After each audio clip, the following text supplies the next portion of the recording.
Hello students, आज इस video में हम क्लास 8 के सप्लीमेंट्री बुक का चैप्टर 2 का थर्ड पार्ट एक्सप्लेन करेंगे। और इससे पहले आपने पढ़ा कि इसमें वेलू नाम का एक बच्चा होता है जो कि 11 साल का होता है। वो अपने घर से भागकर चेन्नई आ जाता है। वहाँ उसको रेलवे स्टेशन पे एक जया नाम की लड़की मिलती है जो उसके खाने पीने में हेल्प करती है। तो वेलू वहाँ किसी को जानता नहीं था, इसलिए वो जया के साथ चल देता है। अब इस पार्ट में देखेंगे कि आगे क्या होता है। Jaya and Velu walked along the roads for half an hour until they came to a bridge across a dirty trickle of water. We are in Triplicane now. See, that's Buckingham Canal, said Jaya. Jaya और वेलू लगभग आधे घंटे चलने के बाद bridge को पार करते हुए एक ऐसी जगह पहुंचते हैं जहाँ पे से गंदा पानी बह रहा होता है या टपक रहा होता है, पानी गिर रहा होता है। और वो जगह होती है ट्रिप्लिकेन। तो जया कहती है, देखो ये बकिंगम कैनल है। Velu stared. This was a canal. Near some puddles of water was row of the strangest huts he had ever seen. They were built out of all sorts of things: metal sheets, tires, bricks, wood and plastic. They stood crookedly and looked as if they would fall any moment. वेलू घूर के देखता है कि क्या ये canal है, और वहीं पास में गड्ढों में पानी भरा हुआ था और एक सीध में बहुत सारी अजीब सी हट्स थी जो उसने कभी नहीं देखी थी। और वो कई प्रकार की चीज़ों से मिलकर बनी हुई थी, जैसे कि metal sheets, tyre, brick, would and plastic से। और वो जो झोपड़ियाँ थीं वो सीधी नहीं खड़ी हुई थी और वो ऐसा लग रहा था कि मानो किसी भी क्षण गिर जाएंगी। Is this where you live? These houses are strange, said Velu. In our village the houses are made of mud and palm leaves. तुम यहाँ रहती हो? वो जया से पूछता है। ये वो जगह है जहाँ तुम रहती हो, और यहाँ तो घर बड़े अजीब से हैं। हमारे गाँव में तो घर जो होते हैं वो मिट्टी और पाम लीव्स के बने होते हैं। Jaya went around to one of the huts and dumped her sack outside. Then she picked up an empty one. तो जया उन्हीं में से एक झोपड़ी में अंदर जाती है और अपने बोरे को जो भर के लाई थी सामान जिसमें, वो बाहर रख देती है और नया एम्प्टी खाली वाला लेकर आ जाती है और उसे कहती है, लेट्स गो, चलें। She turn to Velu and gave him a shove. At least help me now, here wear these and come with me. फिर वो वेलू की तरफ मुड़ती है और उसे हल्का सा पुश करती है। शोव मीन्स होता है पुश करना। वो कहती, कम से कम मेरी हेल्प तो करो, ये लो, पहनो और मेरे साथ चलो। She threw him a pair of old shoes without laces and pushed a sack in and a stick into his hands. Velu was confused. What work did she want him to do with these things? The only work he had ever done was on the landowner's farm, weeding and taking cows out to graze. Are there any farms in the city? He asked Jaya. तो वो उसके सामने एक पुराने से जूते होते हैं, वो फेंकते हैं जिसमें कि लेसेस भी नहीं होते, और उसके हाथ में एक छड़ी पकड़ा देती है और वो एक बोरा जो थैला सा होता है, सैक मीन्स बोरा या थैला, पकड़ा देती है।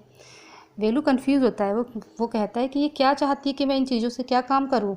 उसे तो केवल क्या काम करना आता था, जमींदारों के खेत से वीडिंग क्या होता है, जो अनवांटेड ग्रास होती है, उसने केवल खेतों से घास निकाली थी या तो गायों को चराया था। तो वो जया से पूछता है कि यहाँ का क्या कोई खेत नहीं है? She laughed and thumped her stick on the ground. Farms?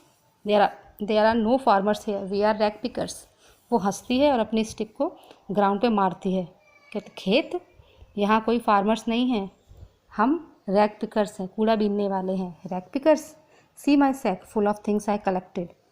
तो वो कहती है, हम रैक पिकर्स हैं, मेरा थैला देखो, बोरा देखो, उन चीज़ों से भरा है जो मैंने इकट्ठा किए हैं। Collected from where? Ask Velu. Velu कहता है, कहाँ से कलेक्ट किए हैं तुमने ये सब चीज़ें? From rubbish bins. Where else? Jaya कहती है, रबिश बिन से की, और कहाँ से की? You collected rubbish? Velu had never heard of such a thing. तो वेलू कहता है, तुम कूड़ा बीनती हो? मैंने तो कभी नहीं सुनी ऐसी चीज़ें. A blockhead, it's not any rubbish, only paper, plastic, glass, such things. We sell it to Jam Bazaar Jaggu. तो वो जया होती कहती, ए मूर्ख, ब्लॉक हेड मीन्स मूर्ख या मंदबुद्धि, मूर्ख, ये कूड़ा नहीं है, ये पेपर है, प्लास्टिक है, ग्लास है, ये ऐसी चीज़ें हैं, हम इसे जाम बाजार जग्गू को बेच देते हैं.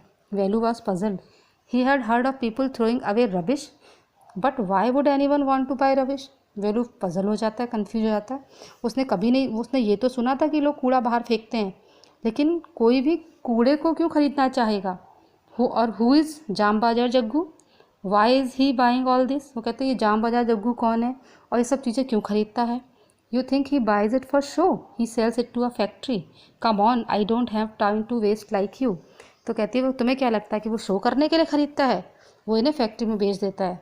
अब चलो भी, मेरे पास समय बर्बाद करने के लिए टाइम नहीं है, मेरे पास फालतू टाइम नहीं है बर्बाद करने के लिए तुम्हारी तरह। Velu did not move, he hadn't run away and come to this new place to dig through garbage bins. Jaya poked at him with her stick. Velu बिल्कुल हिलता नहीं है, चलता नहीं है उसके कहने पर। वो सोचता है कि क्या मैं घर से भागकर इस नई जगह पे कूड़ा बीनने के लिए आया था। तो जया जो होती है, पोक्ड माने होता है चुभाना, तो जो उसके पास स्टिक होती है उसको चुभाती है। Look here, she shouted, if someone gets there before us we don't get anything. Don't just stand there posing. Big hero, I am trying to help you. Who filled your stomach today. तो कहती है देखो, चिल्ला के कहती है, अगर हमसे पहले कोई वहाँ पहुँच जाएगा तो हमें कुछ नहीं मिलेगा। अब तुम यहाँ खड़े होकर पोज मत देते रहो। बिग हीरो, वो तो ताना मारती है कि ये हीरो की तरह यहाँ खड़े होकर पोज मत दो, मैं तुम्हारी हेल्प करने की कोशिश कर रही हूँ। बताओ तुम्हारा आज पेट किसने भरा था। तो Velu scratch his head and said, I will do it for now he thought, until I find a better job. Velu अपना सिर खुजाने लगता है और आहें भरता है। तो कहता है चलो मैं आज तो कर लूँगा, लेकिन जब तक मैं ये काम तब तक करूँगा जब तक कि मुझे कोई अच्छी जॉब नहीं मिल जाती। तो ये इस लेसन का एक्सप्लेनेशन यहाँ पे ख़त्म होता है। आई होप आपको समझ आया होगा। Thank you very much.